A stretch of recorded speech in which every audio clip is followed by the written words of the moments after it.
Loftail. L'équipage du chapeau de paille avait enfin atteint l'île légendaire. Zoro tenait une carte avec une grande croix rouge marquée à 100 mètres à l'intérieur des terres. « Ne te perds pas !» cria Nami. Il grogna et se contenta d'un grognement, et se mit déjà en marche. Tout droit, simple. 20 pas plus tard, la lumière du soleil faiblit. Les arbres devinrent flous sur les bords.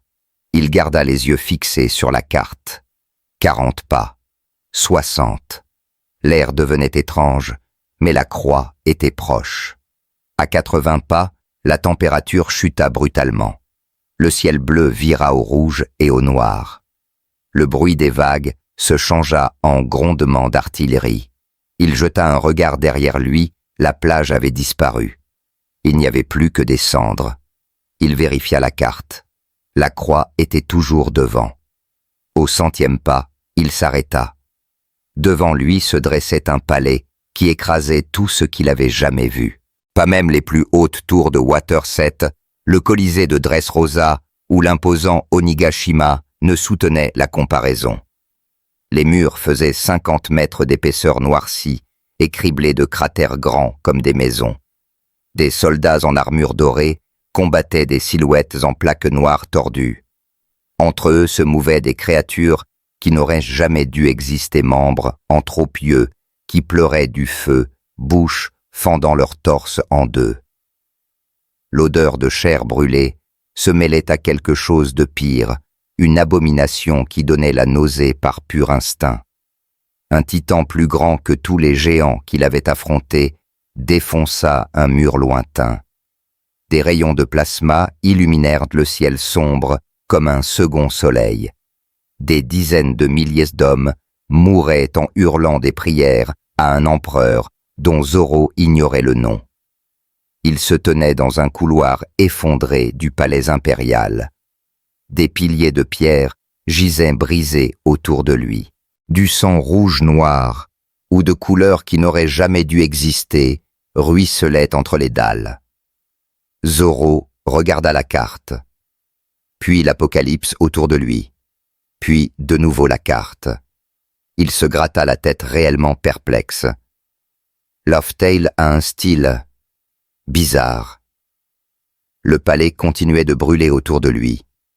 Quelque part au-dessus gronda un tonnerre qui n'en était pas un. Un pan de mur explosa le couvrant de débris. Il esquiva par réflexe main sur les pommeaux sans dégainer. Ce n'était pas son combat. Il avait une mission, trouver la croix. Trouver le One Piece. Le reste n'était que bruit de fond, même très bruyant. Il balaya le couloir ravagé du regard.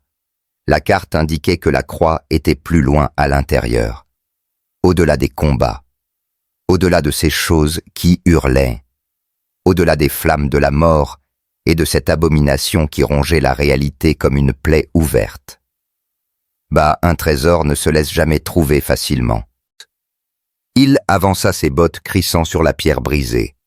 Ses 3 sabres, Wado Ichimonji, Enma, Sandai, Kitetsu, pendaient silencieux et pressent à sa ceinture. Derrière lui, l'endroit où aurait dû se trouver la plage ensoleillée de Loftail ne montrait plus qu'un ciel déchiré par le warp au-dessus de Terra. Devant lui, au cœur du plus grand palais de l'humanité, le siège de Terra faisait rage. Et Roronoa Zoro y pénétra avec pour seul bagage une carte 3 sabres et la certitude absolue d'aller dans la bonne direction. Il se trompait, bien sûr, comme toujours.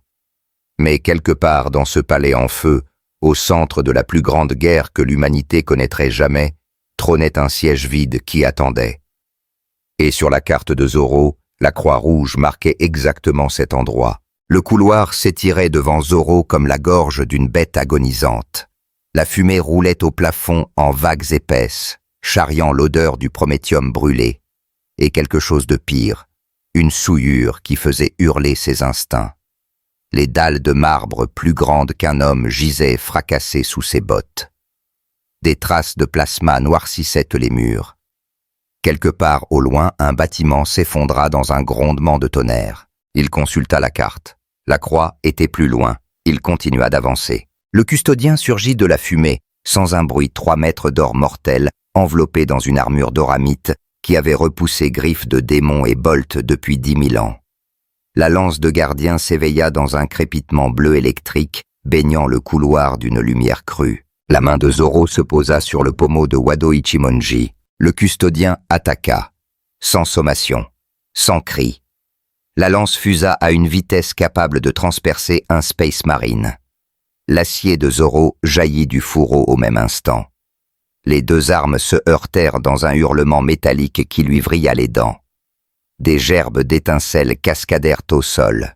L'adversaire était rapide. Plus rapide qu'aucun humain n'avait le droit de l'être. La lance devint un tourbillon de coups au bas, feinte à gauche et stock à droite. Chaque impact aurait enfoncé une plaque de blindage de char.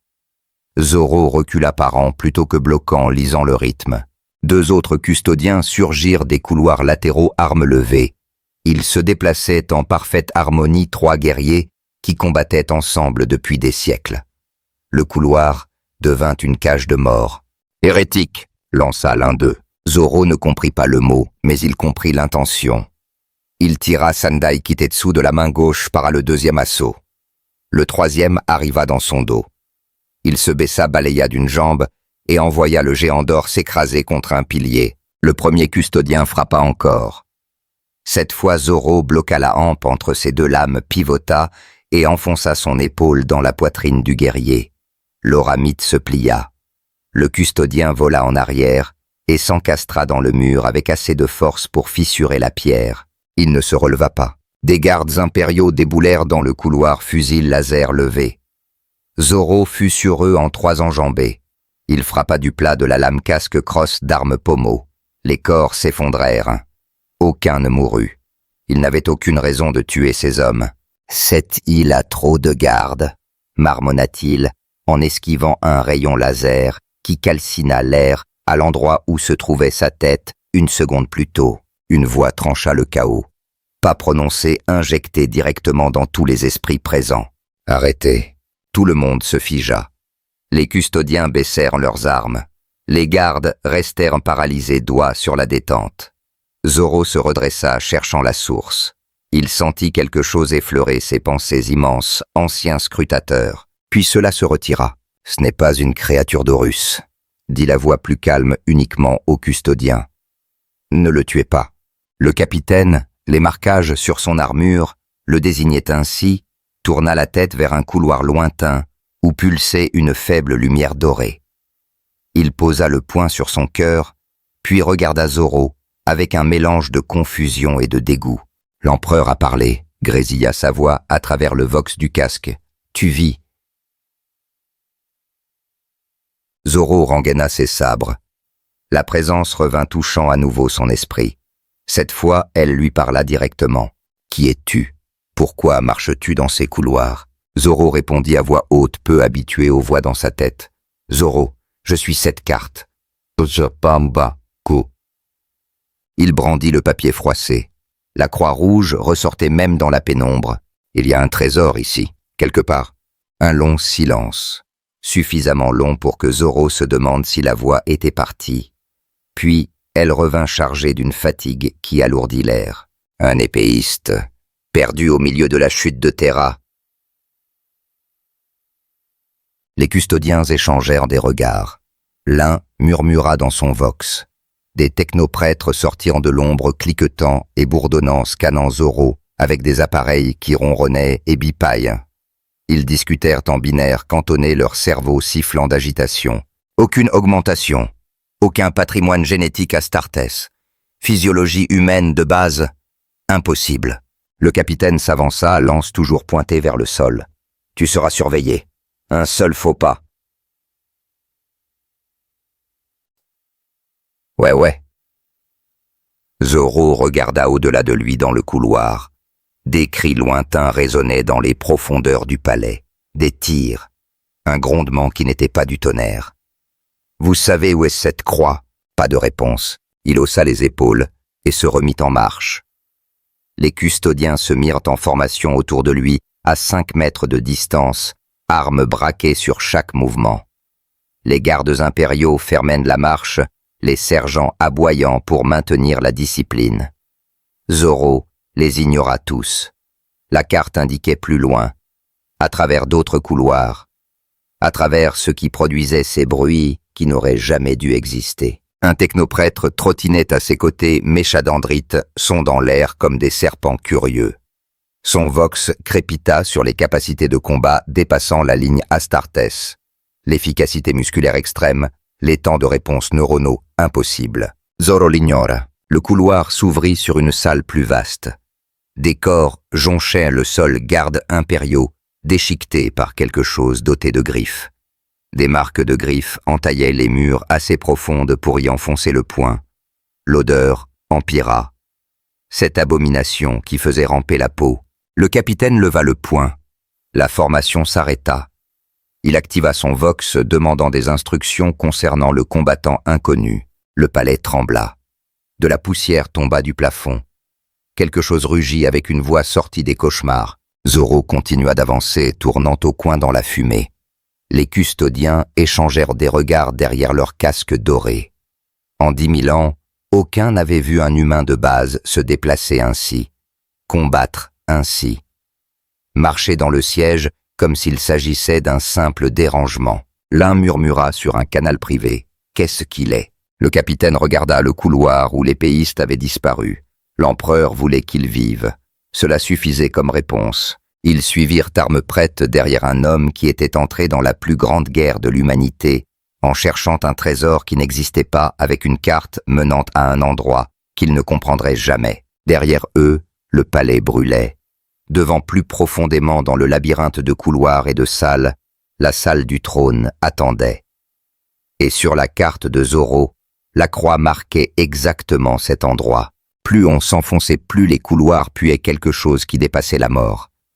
Zoro suivait la carte à travers des passages où les murs suaient du sang qui fumait en touchant le sol. Les custodiens gardaient leur formation 5 mètres en retrait, armes pointées sur sa colonne vertébrale. Le capitaine voxait sans cesse, la voix de plus en plus tendue à chaque tournant. La température chuta de 20 degrés en 3 pas. Le souffle de Zoro se condensa. La pression atmosphérique s'écrasa sur lui comme une main invisible. Tous ses instincts hurlèrent danger. Le genre de danger qui précède une embuscade. Sa main glissa vers le pommeau de Wado Ichimonji. La réalité se déchira. Une plaie s'ouvrit au milieu du couloir, ses bords saignant des couleurs sans nom. L'étoffe de l'espace se pela comme de la peau pourrie. À travers la brèche surgit une présence qui fit reculer l'esprit. Le warp se répandit dans le monde réel, charriant une puanteur de laiton et de sang ancien. Le prince démon apparut. 10 mètres de muscles noueux gainés d'une peau couleur d'artère ouverte. Des ailes de chauve-souris raclaient le plafond, chaque battement envoyant des bourrasques d'air surchauffé. Des cornes en spirale jaillissaient d'un crâne mi-taureau mi-cauchemar. Les yeux brûlaient d'un feu qui avait dévoré des civilisations. Dans une griffe, il tenait une lame plus grande qu'un homme dentelé et hurlante. Derrière lui se déversèrent des démons mineurs, des buveurs de sang à la peau béante, portant des lames infernales qui goûtaient de laiton fondu. Ils piaillaient dans une langue qui contournait les oreilles pour graver directement dans la raison. Les custodiens réagirent instantanément. Lances de gardiens levées, bolters aboyèrent, canons à plasma tonnèrent. Le couloir s'emplit de lumière, de bruit et d'ozone. Rien n'y fit. Les bolts ricochèrent sur la peau du prince et tombèrent inertes. Le plasma ruissela sur sa poitrine comme de l'eau sur pierre brûlante. La créature rit, un rire qui fissura le marbre et fit voler en éclats les vitraux lointains. Un custodien chargea lance flamboyante. Le démon le cueillit d'un revers de main. L'oramite se froissa. Le guerrier s'encastra dans le mur et ne bougea plus. Les gardes ouvrirent le feu. Les lasers tracèrent des lignes rouges sur la chair démoniaque qui se referma aussitôt. Les buveurs de sang fondirent sur eux. Des hommes moururent en hurlant, l'âme brûlée autant que le corps. La formation vola en éclats. Certains fuirent d'instinct, d'autres restèrent figés, l'esprit incapable d'assimiler ce que les yeux rapportaient. Le capitaine hurla l'ordre de retraite. Ses frères encore valides entamèrent un repli combattant, traînant les blessés crachant un feu inutile. Les technoprêtres s'éparpillèrent leurs instruments, hurlant des données contradictoires. Le cogitateur d'un prêtre s'éteignit dans une gerbe d'étincelles, terrassée par l'impossible. Le prince démon avançait vers le cœur du palais, vers la salle du trône. Chaque pas laissait une empreinte fumante dans le marbre millénaire. Zoro vérifia la carte. La croix était juste derrière le démon. Il sortit de la formation protectrice. Le capitaine cria dans le vox ordre de repli avertissement de mort, certaines injonctions à tenir la ligne. Zoro n'écouta rien. Il tira Wado Ichimonji et Sandai Kitetsu. L'acier chanta en quittant le fourreau. La lame maudite trembla dans sa main gauche avide. Le regard incandescent du prince démon tomba sur lui. Il s'arrêta. Puis il rit encore, faisant vibrer les vertèbres. Un si petit insecte, si stupide, si proche de la mort. Les buveurs de sang chargèrent les premiers 12 d'entre eux, lames infernales levées. Leurs voix étaient des ongles sur l'intérieur du crâne. Zoro bougea. Ses lames devinrent des traits d'argent dans l'air enfumé. Le premier coup découpa 3 démons, avant qu'ils comprennent qu'il avait bougé. Le deuxième en emporta 2 de plus. La chair du warp se sépara comme du papier. Les créatures hurlèrent. Pas de rage mais de surprise. Leur essence fuyait par des plaies qui n'auraient pas dû exister. Elles se dissipèrent en vapeur cuivrée. Les 7 restants pressèrent l'assaut. Zoro tournoya ses 2 sabres traçant des arcs trop rapides pour l'œil. Chaque coup trouva sa cible. Chaque blessure fut fatale. Un haki noir invisible recouvrit ses lames. Là où cette ombre touchait la matière du warp, la réalité se réaffirmait violemment. En 7 secondes, 12 buveurs de sang n'étaient plus que vapeur. Derrière lui, la mâchoire d'un custodien béait sous son casque. Les armes classiques ne blessaient pas les démons de façon permanente. Ils se reformaient, revenaient, persistaient. Pourtant, cet humain de base les taillait comme de la viande. Le rire du prince démon s'éteignit. Il étudia Zoro de ses yeux qui avaient vu mourir des étoiles. Quelque chose dans l'âme de cet insecte brûlait plus fort que prévu. Une volonté si absolue qu'elle tranchait le warp comme une lame dans le brouillard. Curieux, dangereux, à écraser. Le démon chargea. Chaque pas faisait trembler le couloir.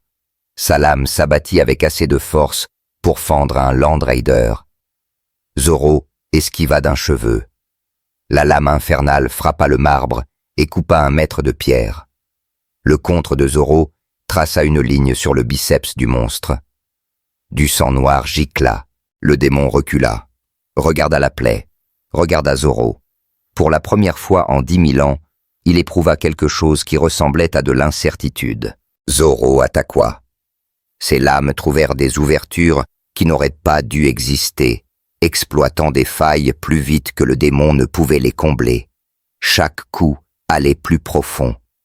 L'ichor du démon peignit les murs.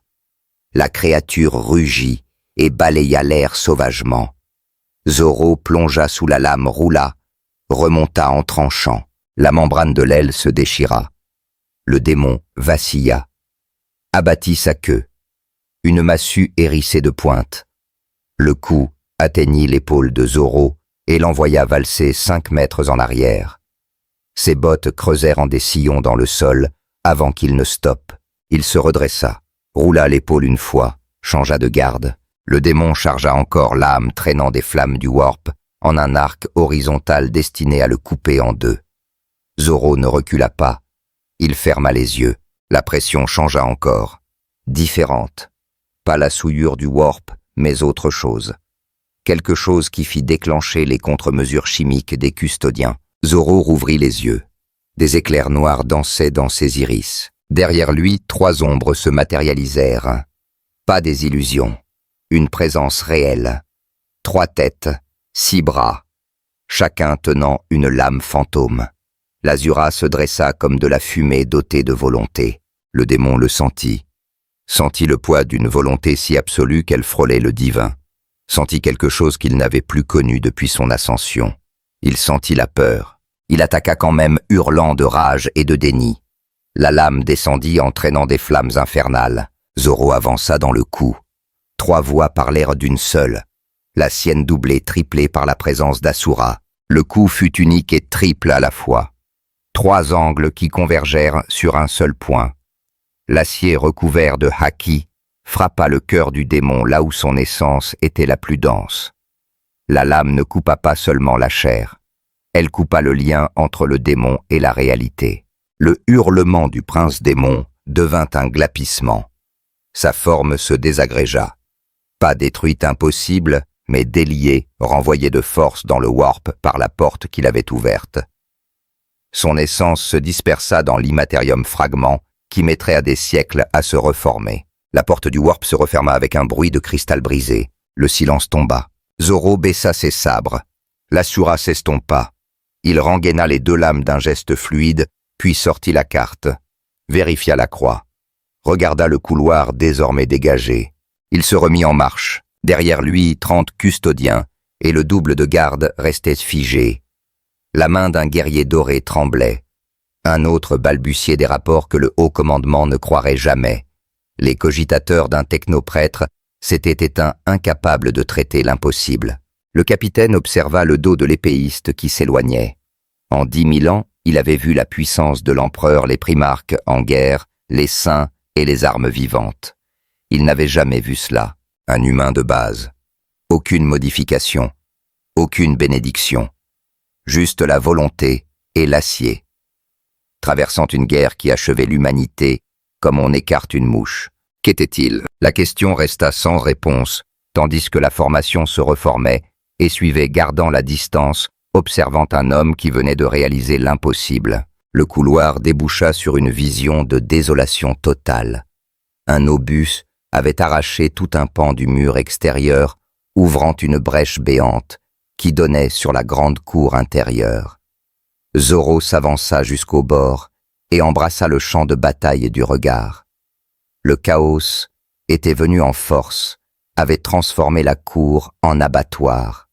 1 kilomètre de marbre jadis consacré à la grandeur impériale, désormais un charnier. Des milliers de gardes impériaux tenaient encore derrière des barricades de gravats et d'épaves.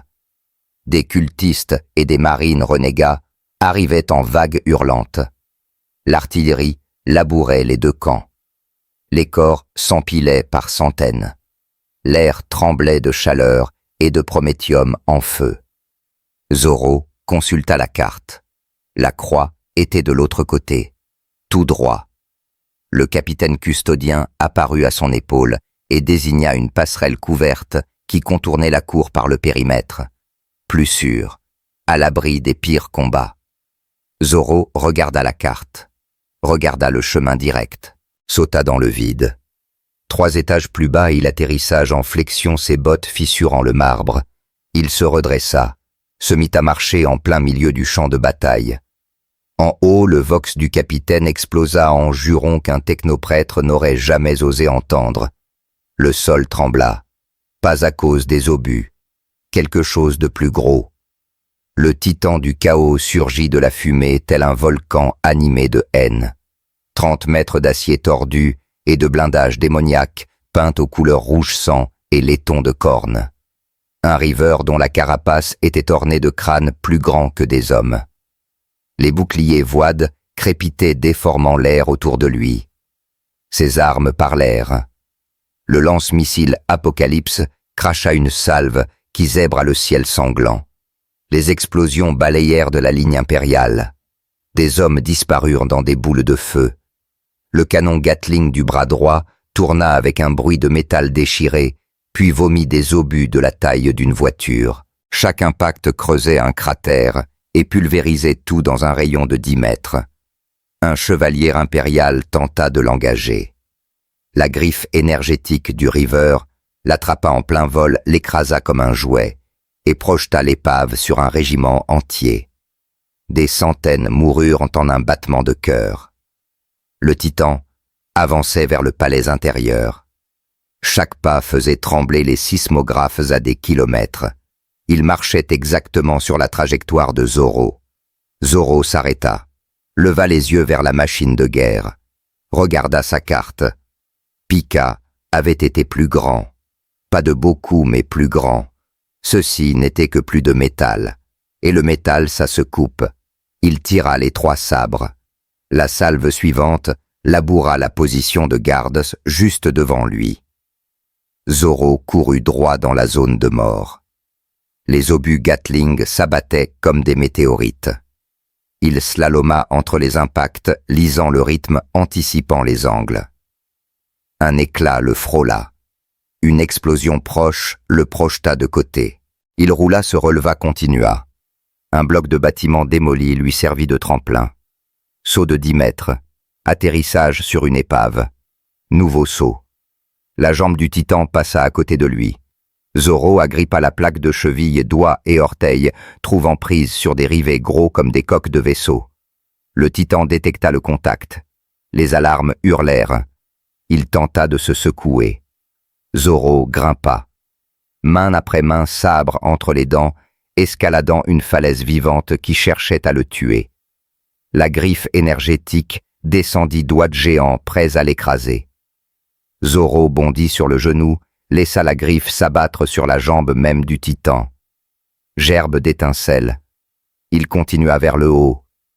En bas, les gardes avaient cessé de tirer. Ils regardaient une bouche bée. Un homme seul escaladant la machine qui venait de massacrer leur frère. Impossible. Suicidaire. Et pourtant réel. Zoro atteignit la taille. Le titan rua comme une bête blessée. Ses boucliers voides crépitèrent contre sa peau, mais ne l'arrêtèrent pas.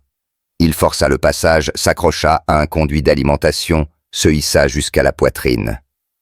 Le canon Gatling pivota vers lui. À cette distance, un seul obus l'effacerait. Les tubes chauffés au rouge tournaient déjà. Zoro sauta. Il s'élança droit vers le haut-jambe, explosant la plaque sous ses pieds.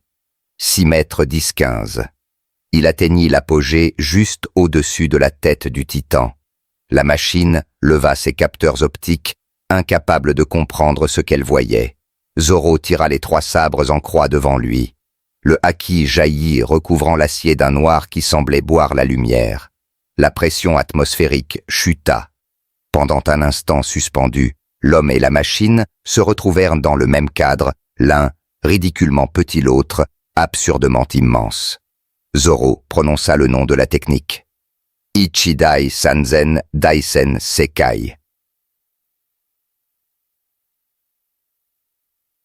Les 3 lames descendirent comme une seule. Le coup fut parfait. Toute sa force, toute sa volonté, toutes ses années d'entraînement condensées en un unique mouvement. Les lames frappèrent la couronne du titan et poursuivirent leur chemin, tranchant l'armure, qui avait résisté à des frappes de lance et à des meltas. À travers le poste de commandement, où le princeps et les moderati moururent sans comprendre. À travers le réacteur à plasma. Zoro retomba en passant à côté de la machine fendue en 2, atterrit 20 mètres plus loin, roula, se releva à genoux. Le titan resta figé une seconde. Une ligne rougeoyante apparut de la tête jusqu'à l'entrejambe. Puis il s'effondra. Les 2 moitiés basculèrent dans des directions opposées avec le gémissement d'une montagne qui meurt. La moitié droite écrasa une position du chaos. La gauche pulvérisa ce qu'il restait d'une statue d'un héros oublié.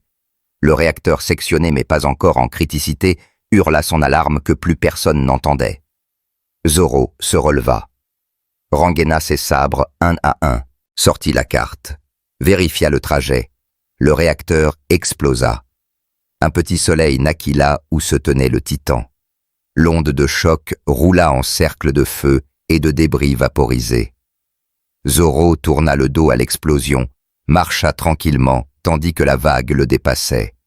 Son manteau claqua dans le vent. La chaleur lui lécha les épaules. Derrière lui, le champignon atomique monta dans le ciel rouge sangue. Le champ de bataille se tut. Les forces du chaos se regardaient. Les forces impériales regardaient. Même l'artillerie s'était tue. Zoro traversa la cour. Les gardes s'écartèrent devant lui sans même y penser. Des officiers saluèrent. Des soldats tombèrent à genoux. Un sergent vétéran à la poitrine couverte de médailles ôta son casque et s'inclina alors que Zoro passait. Un commissaire tenta de parler, de demander des ordres, de rétablir l'ordre. Les mots moururent dans sa gorge. Que dit-on à un homme qui vient de tuer un titan à l'épée? Sur le mur du palais, un opérateur Vox bredouilla son rapport. Personne ne le croirait. Lui-même n'y croyait qu'à moitié. Le capitaine custodien observait depuis la brèche en hauteur. Ses siècles d'expérience n'offraient aucun cadre pour ce qu'il venait de voir. Il ouvrit un canal direct vers ses frères qui suivaient encore l'épéiste. Sa voix ne porta que 2 mots, pas une question, mais une constatation d'incompréhension absolue. Qu'est-ce que c'est? Un technoprêtre redémarra enfin ses cogitateurs. Il calcula la force nécessaire. Les chiffres n'avaient aucun sens. Il relança le calcul. Même résultat. La partie organique restante de son cerveau éprouva quelque chose qu'il n'avait plus ressenti depuis des décennies. L'émerveillement. Zoro atteignit l'autre côté de la cour. Le palais intérieur se dressait devant lui. Il consulta une dernière fois la carte. La croix était encore plus profonde. Il continua d'avancer, laissant derrière lui un champ de bataille où des milliers de soldats se souviendraient jusqu'à leur dernier souffle du jour où ils avaient vu un saint, ou un démon, ou quelque chose qui n'avait pas de nom dans leur langue. Derrière lui, la carcasse du titan brûlait encore. Devant lui, la salle du trône attendait, et la carte le rapprochait à chaque pas. Plus on pénétrait dans le palais, plus l'architecture changeait. Les couloirs ravagés et les murs en feu avaient disparu. Ici, malgré le siège, malgré la guerre qui déchirait Terra, la sainteté tenait encore. Marbre incrusté d'or fresque, célébrant le triomphe de l'humanité sur les étoiles. Les custodiens ne cherchaient plus à intercepter. Ils suivaient simplement, témoins muets, d'un mystère qu'ils ne comprenaient pas. Une lumière dorée ancienne et pure se déversait devant. Le bruit du combat changea aussi. Ce n'était plus le massacre anonyme des armées, mais quelque chose de personnel. 2 forces qui s'entrechoquaient avec des impacts faisant trembler les fondations même du palais. Chaque choc portait un poids qui dépassait la simple force physique. L'air devint lourd non de corruption du Warp, mais d'une tragédie si absolue qu'elle pliait la réalité autour d'elle. La main de Zoro resta posée sur le pommeau de Wado Ichimonji. Quelque chose là-devant exigeait le respect. Il franchit l'ultime arche. La salle du trône s'ouvrait devant lui comme une cathédrale dédiée à l'ambition humaine. Voûte perdue dans l'ombre à 50 mètres de haut. Colonnes épaisses comme des séquoias millénaires. Le sol mosaïque de matériaux précieux, venus de 10 000 mondes, aujourd'hui fendus et tachés de sang.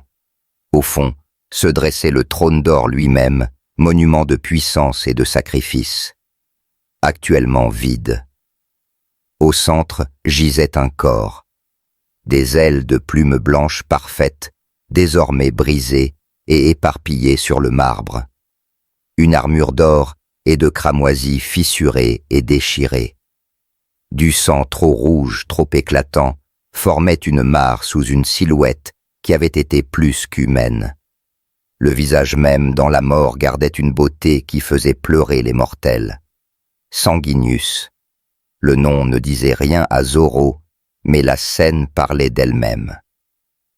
Debout au-dessus du cadavre se tenait quelque chose qui portait l'humanité comme un manteau mal taillé. 4 mètres de majesté tordue dans une armure couleur de nuit. Une puissance irradiée de lui par vagues qui faisait trembler l'air. Des yeux autrefois humains brûlaient désormais des feux volés au Warp. Des griffes terminées par des serres dégoûtaient du sang de l'ange tombé. Horus, Lupercal, maître de guerre. Architraître, se dressait triomphant sur le corps de son frère. Plus loin près du trône, l'empereur de l'humanité se tenait debout, armure dorée déchirée, lacérée. Son sang à lui maculait le sol. La lumière qui avait autrefois brillé comme un soleil vacillait désormais comme une bougie mourante. Des blessures mortelles qui auraient tué n'importe qui 10 fois. Il tenait encore debout, par une seule volonté qui défiait toute compréhension. Horus commença à avancer. L'empereur leva son épée. Aucun des deux ne remarqua l'épéiste qui venait d'entrer dans leur arène. Zoro observa la scène. Horus, le corps aux ailes brisées. L'empereur au-delà. Il n'avait pas besoin de connaître leur nom. Ni 10 000 ans d'histoire, ni les détails de l'hérésie d'Horus. Ses yeux lurent de la vérité écrite dans le sang et les plumes arrachées. Les armures étaient du même style forgé par le même artisan, portant les mêmes armoiries. Les traits du visage même déformés par le chaos partageaient le même modèle génétique. Des frères, pas seulement d'armes mais de sang, créés par la même main élevée sous le même ciel, destinés à se tenir côte à côte jusqu'à la fin des temps. L'un avait tué l'autre. La poigne de Zoro se resserra sur son sabre. Le cuir du manche craqua. Une intention meurtrière monta de lui comme la chaleur d'une lame tout juste sortie de la forge. Ce n'était pas la rage explosive d'un berserker, ni le calcul froid d'un assassin.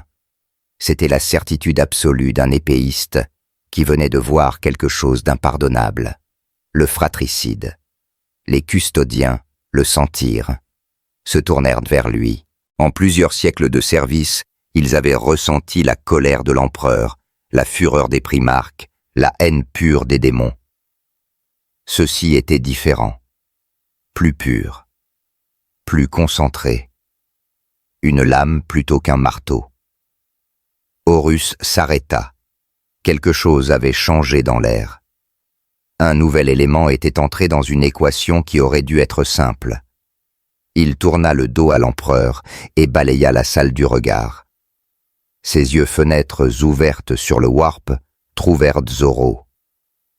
Un instant, le maître de guerre étudia cette chose insignifiante. Un humain de base, non augmenté, non béni. Portant des épées sans champ de force, sans lien démoniaque, sans marque impériale, ni du chaos. Rien que de l'acier et de la volonté. Horus rit.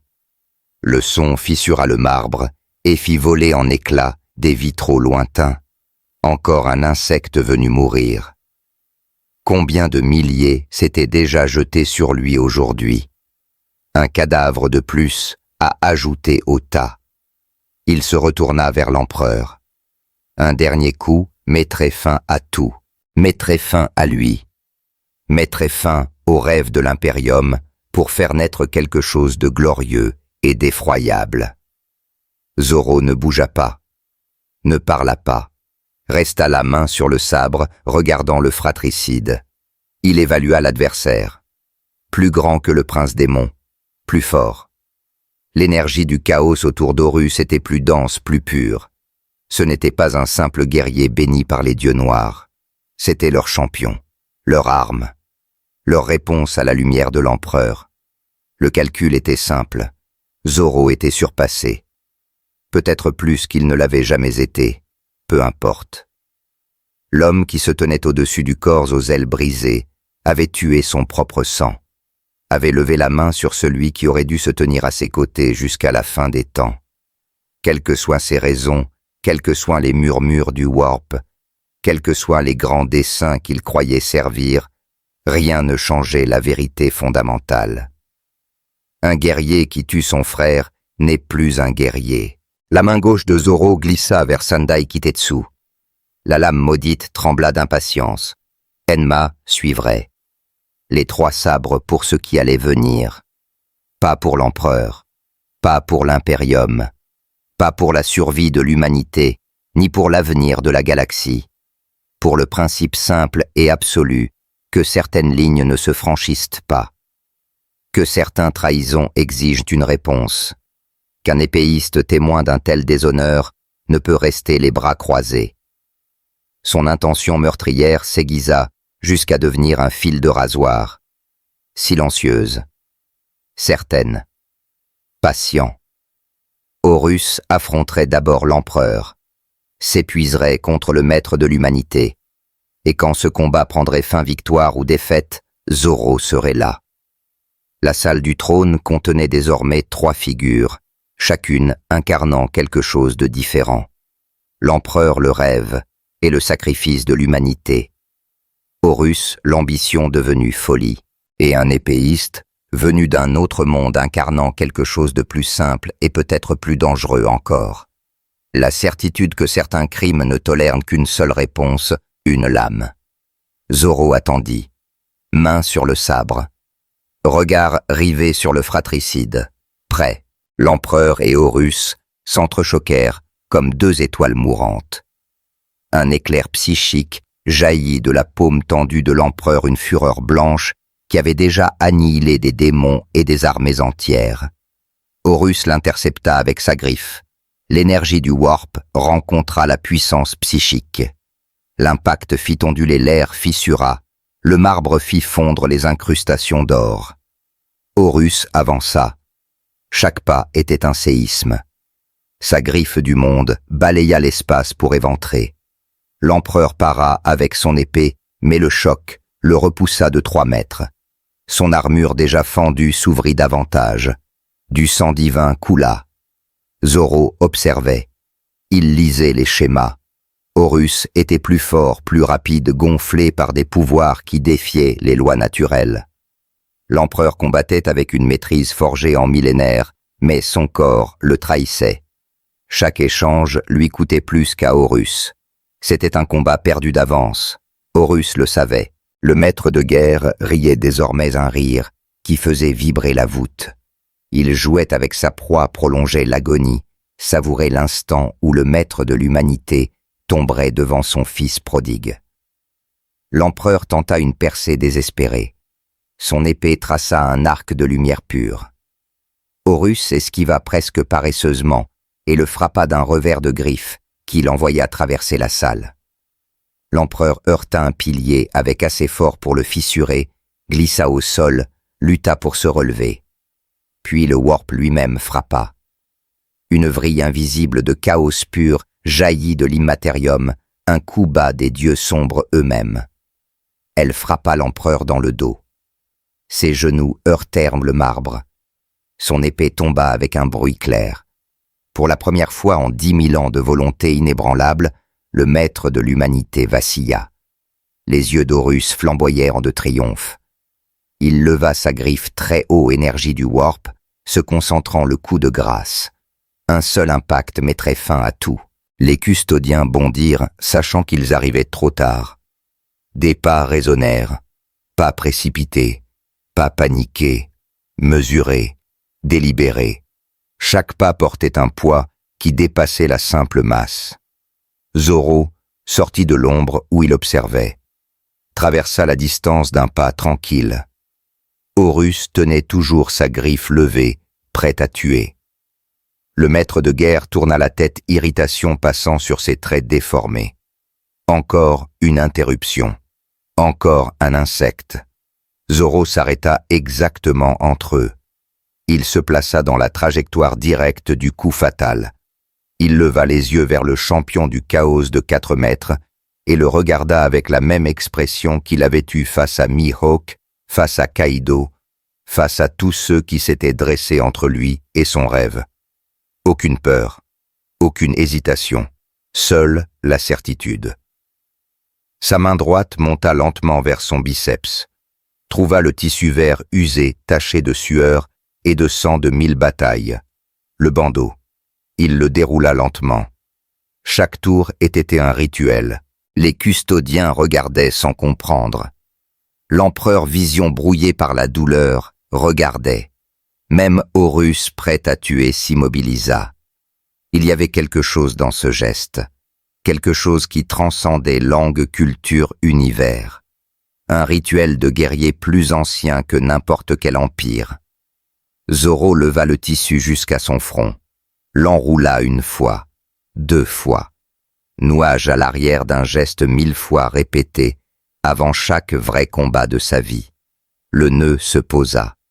Le tissu serra contre son crâne, pression familière qui aiguisait la concentration jusqu'au fil du rasoir. L'atmosphère de la salle du trône changea. Ce qui avait été colère et intention meurtrière devint quelque chose de plus pur. Pas de la haine, du respect.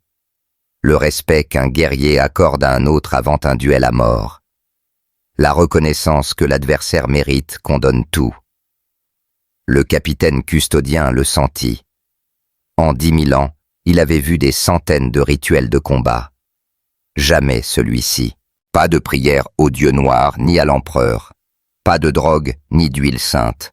Juste un morceau de tissu et un nœud. Et pourtant, cela portait un poids qui résonnait jusqu'au fond de l'âme. Horus le sentit aussi. L'amusement quitta ses traits. La supériorité moqueuse s'effaça. À sa place, naquit quelque chose qu'il n'avait plus ressenti depuis des années, le danger. Un vrai danger. Pas de l'empereur brisé derrière l'épéiste, mais de cet humain qui se tenait devant lui avec un simple bandeau vert noué sur le front. Les mains de Zoro descendirent vers ses sabres. Wado Ichimonji jaillit le premier. Acier blanc qui avait juré un serment à une amie morte et ne l'avait jamais trahi. Elle se posa dans sa main droite comme si elle y appartenait depuis toujours. Sandai Kitetsu suivit l'âme maudite qui tremblait d'impatience, qui avait tué des porteurs moins forts qui le servaient parce que sa volonté était plus forte que sa malédiction. Main gauche. Enfin, Enma, l'âme noire qui buvait le haki comme la mer boit les rivières, qui poussait son porteur au bord de l'effondrement à chaque coup. Il la plaça entre ses dents goût d'acier, aussi familier que respiré. 3 sabres. Le style qui n'appartenait qu'à lui. Santoryu. Un haki noir commença à suinter de son corps comme une fumée lente. Pas l'explosion du haki des rois, mais une émanation régulière absolue, maîtrise. La pression atmosphérique chuta. Les gardes les plus faibles aux abords de la salle tombèrent à genoux, incapables de supporter le poids d'une volonté rendue visible. Sandai Kitetsu chanta une note aiguë. Enma gronda bas. Wado Ichimonji resta silencieuse, loyale. La main d'Horus redescendit lentement.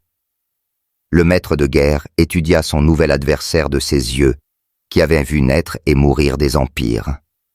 Cet humain aurait dû n'être rien, moins que rien. Pourtant le bandeau changeait tout. C'était une déclaration sans mots, un défi sans bruit. Il disait « Tu es assez fort pour mériter cela, assez fort pour que je délie mon bandeau, assez fort pour que je ne retienne rien. » Il disait « Ceci est respect, ceci est reconnaissance, ceci est guerre. » La salle du trône retint son souffle. L'empereur, toujours à genoux, observait le dos de l'épéiste. Il reconnut quelque chose en cet humain simple qui faisait écho à ce qu'il avait été jadis avant l'Empire, avant la divinité, avant que le poids de la survie de l'humanité n'écrase l'homme sous le rêveur. Volonté pure, but inflexible, certitude que certaines choses valent qu'on meure pour elles. Horus fléchit sa griffe. L'énergie du warp crépita autour de lui comme un éclair cherchant la terre. Pour la première fois depuis qu'il était devenu le vaisseau des 4, il affrontait un adversaire et ne pensait pas à la victoire, mais au combat. Zoro ajusta sa garde, pieds écartés de la largeur des épaules, genoux légèrement fléchis, 3 lames formant un triangle parfait, attaque-défense mort. Le bandeau vert tranchait sur ses cheveux courts, preuve visible de son intention. Aucun mot ne fut échangé, aucun n'était nécessaire. 2 guerriers se tenaient au centre de la plus grande salle du trône de l'humanité. L'un de 4 mètres drapé dans la puissance des dieux. L'autre taille humaine drapée d'un tissu vert et d'acier. Le moment s'étira cristallin tranchant, puis Horus bougea, et le vrai combat commença. Horus chargea comme un glissement de terrain doté d'une volonté. Sa griffe balaya un arc horizontal qui aurait dû décapiter un titane. Zoro roula sous le coup, remonta en frappant. Les 3 lames convergèrent sur le flanc d'Horus en un technique qui avait fendu des montagnes. Acier contre armure corrompue par le warp, le choc sonna comme des cloches brisées. L'armure tint, à peine. 3 fissures capillaires zébrèrent de la cuirasse. Le revers d'Horus cueillit Zoro avant qu'il ne recule. L'impact l'envoya rouler sur le marbre, os vibrant, vision brouillée. Il planta Sandai Kitetsu pour freiner la lame, hurlant, en creusant un sillon. Se releva, cracha du sang. Le maître de guerre avança. Chaque pas faisait trembler le sol. Sa griffe fusa en estoc. Zoro croisa les 3 sabres en grille défensive. Le choc le repoussa de 10 mètres bottes, traçant 2 tranchées dans le marbre millénaire. Ses bras hurlèrent. L'impact irradia dans ses épaules, réveilla de vieilles blessures. Pas assez. Il n'était pas assez fort. Horus accéléra. Les coups devinrent plus rapides que la pensée. Zoro para-esquiva dévia. Il utilisa tout haki d'observation pour anticiper haki d'armement, pour renforcer une vie entière d'expérience réduite à l'instinct de survie.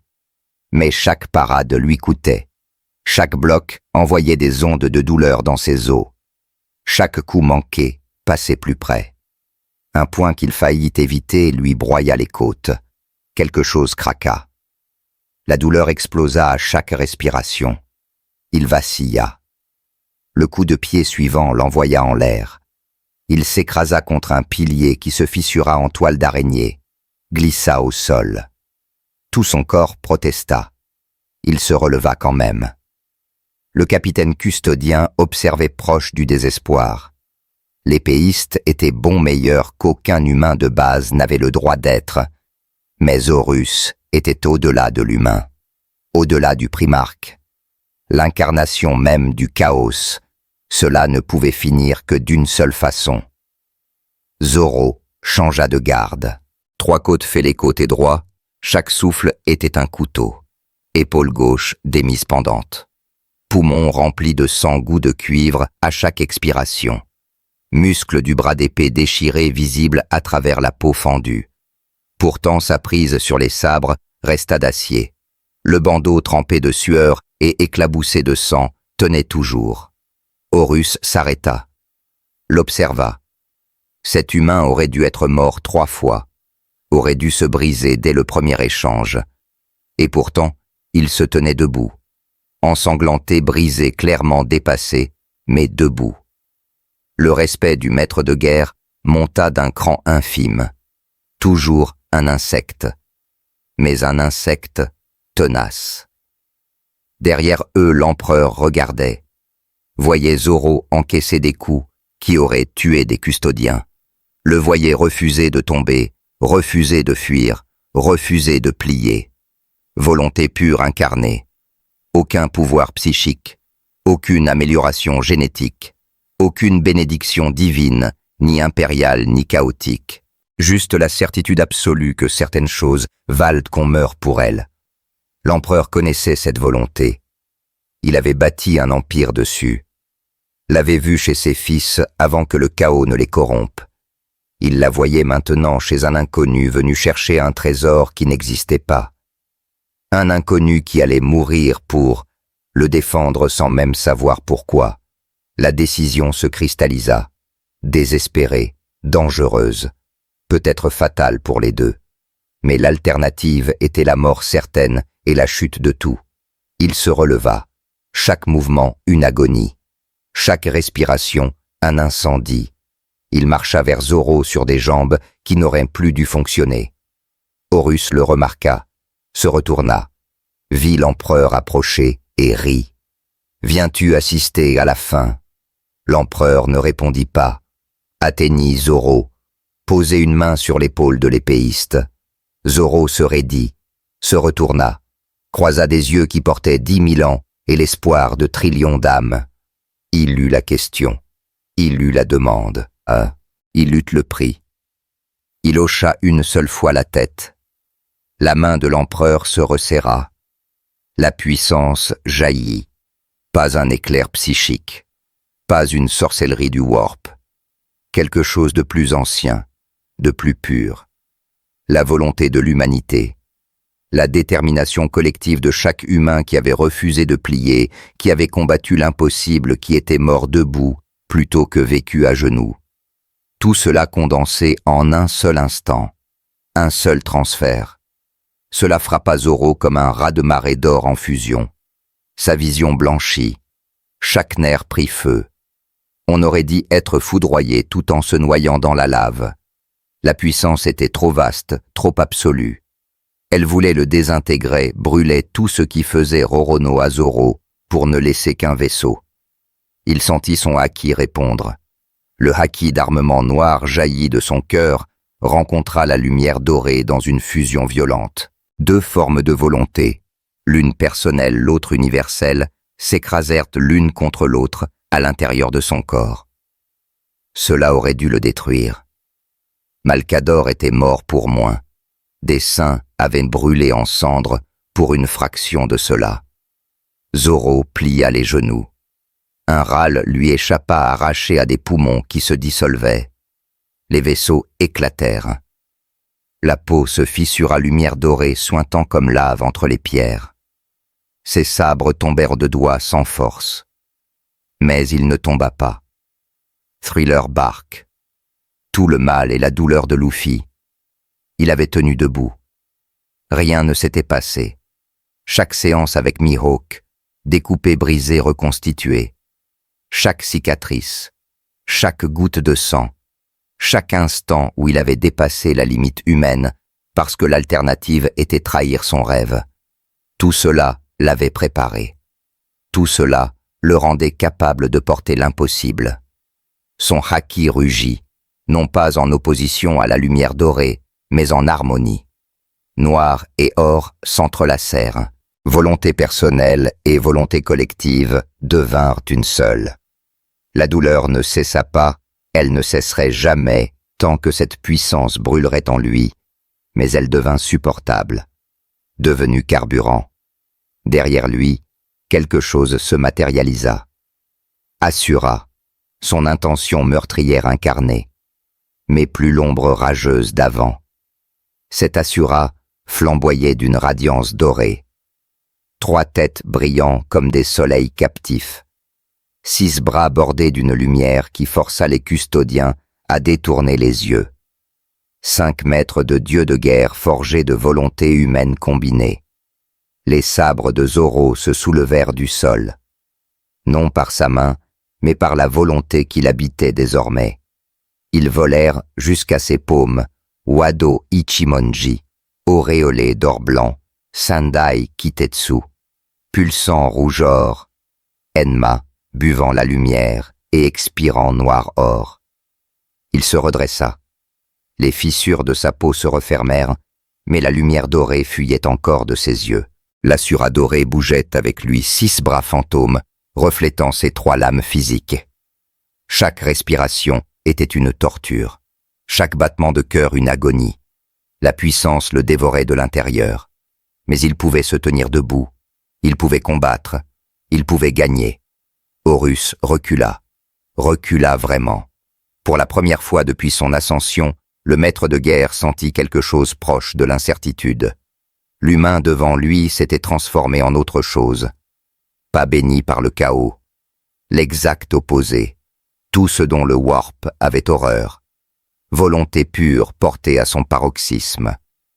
Le capitaine custodien tomba à genoux. Il ne put s'en empêcher. La radiance n'était pas seulement lumière, c'était espoir, détermination, refus humain de mourir rendu visible. Chaque soldat dans la salle le sentit. Certains pleurèrent, d'autres murmurèrent des prières à un dieu qu'ils croyaient mourant. Zoro fit un pas en avant. L'Asura dorée avança avec lui 6 bras déployés. Il leva ses 3 sabres. Derrière lui, les 3 têtes fantômes ouvrirent des bouches pleines de lumière dorée. Il regarda Horus, le maître de guerre champion des 4 réceptacles de corruption ultime avatar de la chute de l'humanité. Et Zoro vit ce qu'il avait toujours vu, un ennemi qui se dressait entre lui et sa route. La douleur n'importait pas. La puissance impossible qui le consumait n'importait pas. Une seule chose comptait. Le fratricide allait être jugé. La griffe d'Horus se crispa. Le feu du Warp s'alluma autour comme un éclair cherchant la terre. La salle du trône trembla sous le poids de deux impossibilités prêtes à s'affronter. L'empereur main, encore sur l'épaule de Zoro, se retira, vacilla vers son trône. Le transfert était achevé. Ce qui suivrait déciderait du sort de l'humanité. Il ne pouvait qu'observer, prier un Dieu auquel il n'avait jamais cru, et espérer que la volonté d'un épéiste perdu soit plus forte que le chaos lui-même. Zoro resserra sa prise. L'Asura-doré fit de même. 3 voix parlèrent d'une seule, la sienne, et quelque chose de plus grand.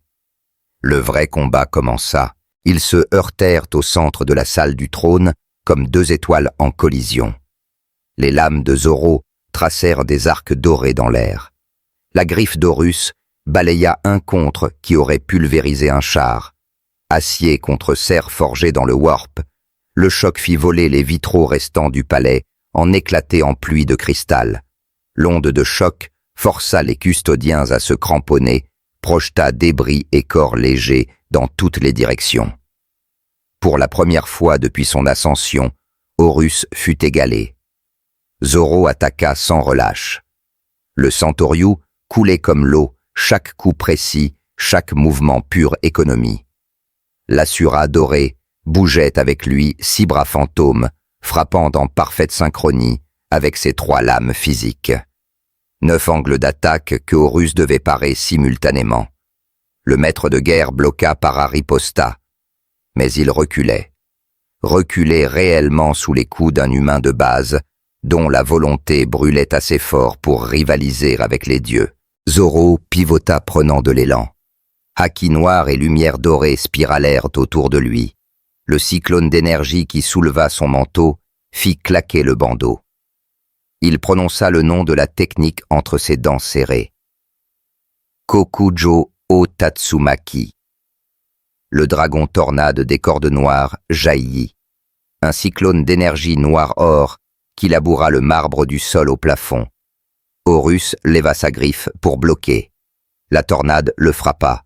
3 secondes durant, il n'y eut plus que hurlements de vent et crissements de puissance contre puissance. Puis Horus glissa en arrière. 10 mètres, 20. Ses bottes creusèrent des sillons avant qu'il ne s'arrête. Il baissa les yeux sur sa griffe. Des rayures, des dégâts. Impossible.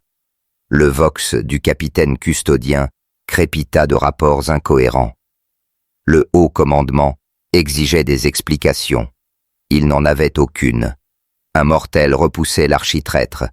La physique et la réalité pliaient devant la simple vérité d'une volonté absolue. Zoro ne s'arrêta pas. Il bondit 3 sabres pointés sur les points vitaux. Horus le rencontra. Griffe contre lame warp, contre volonté destructeur, contre protecteur. Ils taillèrent donc la salle du trône en une danse mortelle. Chaque choc creusait le sol. Chaque impact faisait trembler les fondations du palais. Du sang vola. Celui de Zoro de dizaines de coupures superficielles. Celui d'Horus de blessures qui n'aurait jamais dû exister sur un corps béni par les démons. Le sol devint une mosaïque d'icors rouges et noirs. Les yeux d'Horus s'enflammèrent plus fort. Assez. Le maître de guerre rejeta la tête en arrière et rugit pas avec sa voix, mais avec son essence. Un appel qui résonna à travers le warp, atteignant les 4 qui l'avaient fait champion. Les dieux du chaos répondirent. Une marée de puissance se déversa en lui. Pas l'amélioration constante qu'il portait, mais un déluge. Rage de Korn, ruse de Tsench, résistance de Nurgle, perfection de Slaanesh, tout compressé dans un seul réceptacle. Son corps gonfla, armure craquant et se reformant. La peau se fendit, révélant des énergies qui faisaient mal à regarder. Il grandit 4,5 mètres, presque 6. Plus démon que primarque désormais.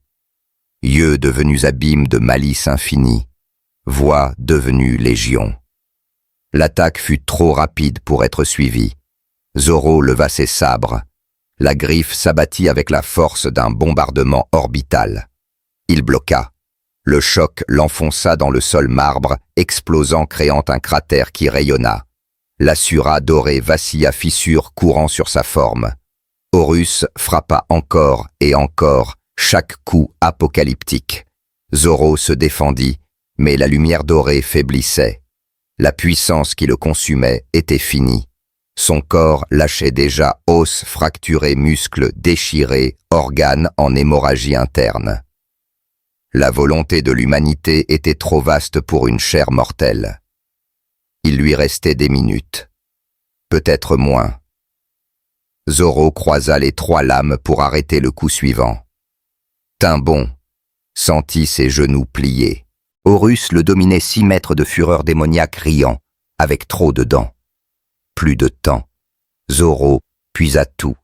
Chaque parcelle de haki cultivée durant une vie entière. Chaque fragment de volonté de l'humanité encore brûlant dans ses veines. Chaque leçon, chaque cicatrice, chaque promesse. Il comprima tout en un seul instant final. L'Asura dorée flamboya. Des fissures coururent sur sa forme, mais la lumière devint aveuglante. Une douleur indescriptible déchira Zoro chair, qui brûle sang, qui boute os, qui craque. Il l'accepta, l'accueillit. Les cicatrices dans le dos sont la honte d'un épéiste, toujours en avant. Il poussa contre la griffe d'Horus, se redressa, remonta malgré la montagne de force qui l'écrasait. Le sourire d'Horus vacilla. L'attention des dieux du chaos se focalisa sentant le danger. Zoro leva les 3 sabres au-dessus de sa tête. Les 6 bras de l'Asura imitèrent le geste.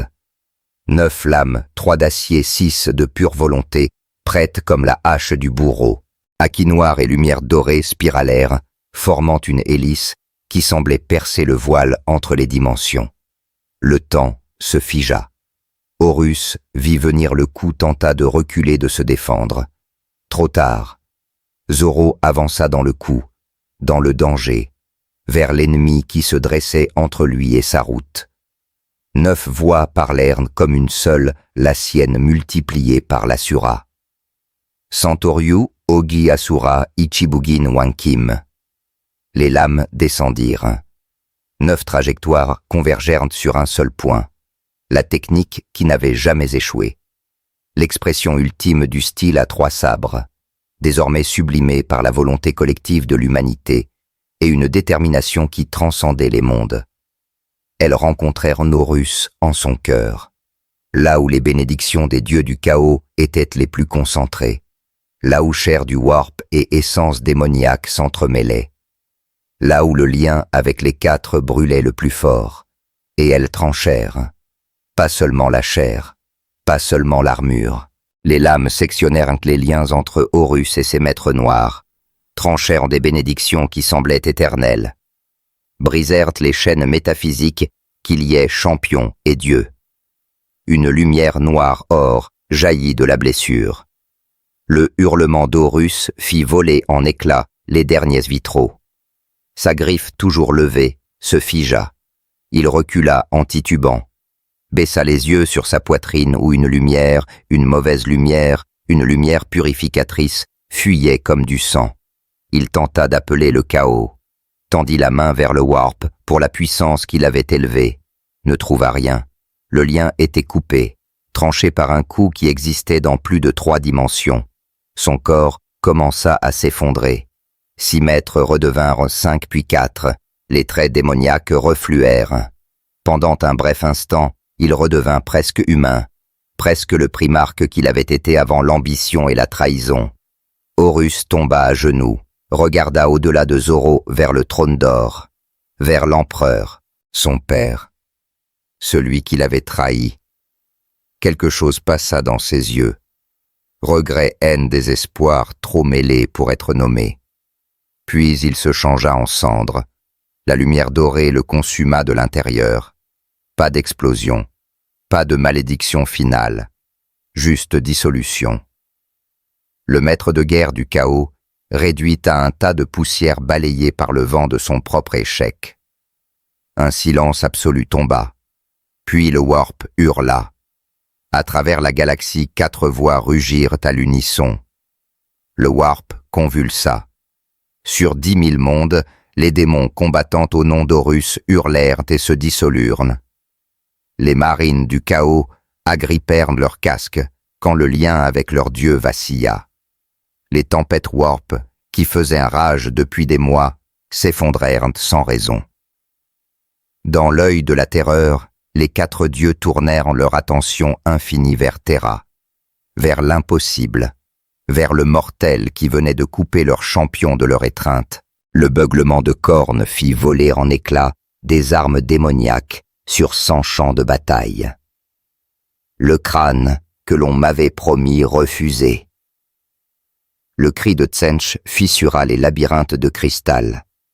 Calcul impossible, variable, hors de tout schéma, immortel, hors du destin lui-même.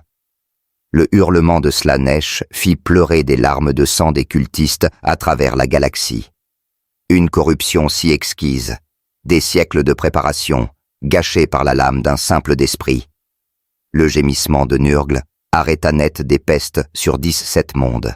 Il aurait dû pourrir, aurait dû désespérer, mais sa volonté, incorruptible, impossible. Les 4 voix fusionnèrent en un seul hurlement cosmique, une mortelle refusée par un mortel. Le cri résonna dans l'immatérium. Sur Terra, le siège se fractura. Les forces traîtresses soudain sans leur pivot se désintégrèrent en bandes rivales. Les démons hurlèrent tandis que des dieux trop furieux pour maintenir leur manifestation les rappelaient dans le warp. La marée du chaos entama sa longue et amère retraite. Dans la salle du trône, Zoro se tenait debout au-dessus d'un tas de cendres.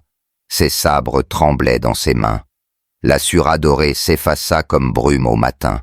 La volonté de l'humanité reflua vers l'empereur son vaisseau temporaire incapable de la retenir plus longtemps. Il rengaina ses sabres. Wado Ichimonji d'abord, puis Sandai Kitetsu, enfin Enma. Chaque geste une épreuve de volonté sur muscles défaillants. Ses mains tremblaient, du sang coulait de 100 blessures. Ses jambes cédèrent. Il tomba sur un genou, puis les deux. Le bandeau écarlate de sang tenait toujours, la carte. Il la sortit de sa veste avec des doigts sans force.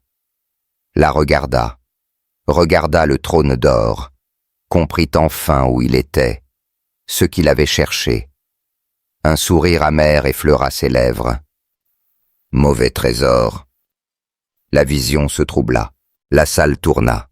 Au loin, il entendit des pas cuirassés courir vers lui. Des voix, custodiens, technoprêtres gardes criant dans des langues qu'il ne connaissait pas. Sentit des mains le rattraper avant qu'il ne s'effondre complètement.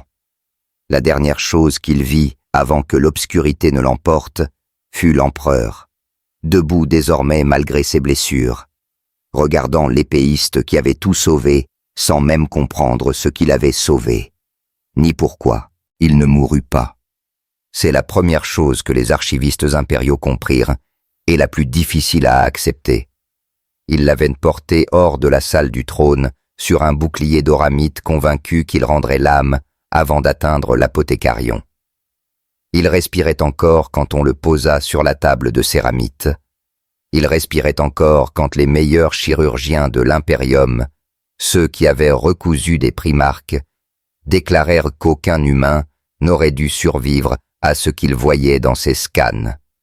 Il respirait encore quand l'empereur lui-même, assis sur le trône d'or pour la première fois, ordonna qu'on le sauve à tout prix. Alors, ils le sauvèrent. Des mois de cuves d'amnio, de greffes d'organes synthétiques, de prières et de machines qui n'avaient jamais été conçues pour un sujet non Astartes. Quand il ouvrit enfin l'œil, l'autre était perdu à jamais, remplacé par un implant d'obsidienne noire. Le bandeau vert y était toujours noué intact, comme s'il avait repoussé la chirurgie elle-même. Il ne parla presque jamais. Quand il le fit, ce fut pour demander où était la mère. On ne lui répondit pas. Il n'y avait plus de mer sur Terra. Il n'y en avait plus eu depuis des millénaires. On lui offrit un palais. Il refusa. On lui offrit un siège parmi les hauts seigneurs. Il refusa. On lui offrit un chapitre entier de Space Marines portant son nom. Il demanda seulement 3 sabres et un coin tranquille pour s'entraîner. On lui donna les 3 sabres. Et une petite cour intérieure oubliée au cœur du palais où plus personne n'allait depuis la fin de l'hérésie. C'est là qu'on le trouva chaque jour pendant 73 ans. Debout au milieu des gravats torse nu bandeaux verts noués frappant l'air de coups qui fissuraient encore la pierre. Les custodiens passaient parfois. Ils s'arrêtaient, saluaient en silence, puis repartaient. Les technoprêtres venaient en secret mesurer les ondes de choc. Ils repartaient en secouant la tête. Les chiffres n'avaient toujours aucun sens. Il ne vieillissait pas comme un humain normal. Les cheveux restaient verts. Le corps restait celui d'un homme dans la force de l'âge. Seule la cicatrice verticale sur l'œil gauche et les nouvelles cicatrices dorées qui luisaient faiblement sous la peau rappelaient ce qu'il avait porté. On l'appela de 1000 noms. Le Saint-Errant, le 9e primarque perdu, le glaive de l'empereur, l'hérétique qui sauva Terra. Lui ne répondit jamais à aucun. Un jour, un jeune custodien né bien après l'hérésie osa demander « Seigneur, pourquoi restez-vous? Vous pourriez être partout. Vous avez vaincu Horus. Vous avez sauvé l'Imperium. » Zoro s'arrêta au milieu d'un kata. Regarda le garçon avec son œil unique. « J'attends la mer, dit-il simplement. Puis il reprit ses coups. 73 ans après le siège, il disparut. Pas de corps, pas d'annonce, pas de traces. Un matin, la cour était vide. Les 3 sabres plantés en triangle dans la pierre pointent en l'air comme une tombe. Le bandeau vert était noué autour du pommeau de Wado Ichimonji.